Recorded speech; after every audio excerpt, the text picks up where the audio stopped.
আব্বা নারকেল গাছে তো কোনো পাইপ লাইন নেই। হ্যাঁ, তাহলে আমরা যে ডাব খাই এই ডাবের ভিতর পানি ঢুকোই খিডা? আব্বা গরু তো ঘাস খায় কিন্তু গরুর দুধ সাদা হয় কেত্তি? তা কি হবে? কেন আব্বা সবুজ হতে পারে না? কেন সবুজ হবে কেন? গাছের রং সবুজ তাই জন্যে। আরে এটা প্রাকৃতিক নিয়ম। আব্বা শেষ প্রশ্ন, মানুষ যে ঘুমোয় তা মানুষ টের পায় যে ঘুমোয় গেছে তা? না, তাহলে ও সকালে ঘুমের তো ওটা কি রে? ওর পেটের ভিতর কি কেউ অ্যালার্ম বাজায়? আচ্ছা কাইলো কদিন তোরা জন্ম দেছে কিটা, আমি না তোর মা? এইটাই তো পয়েন্ট আব্বা।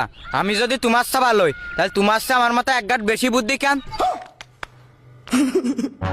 যে তুমি আমার এই 8টা প্রশ্নের উত্তর দিতে পারলে না। শোন কাইলো, তোর এইসব প্রশ্নের উত্তর আমার এই জুতোর তলায় আছে, নিবি? আব্বা জুতোর মায়ের খালি কি বুদ্ধি বাড়ে? তা একটু বাড়ে। এই জন্যই তো তোমার চা আমার মাথা একটু বেশি বুদ্ধি। দাঁড়া, তোর আর একটু বুদ্ধি বাড়ানোর লাইন করতেছি।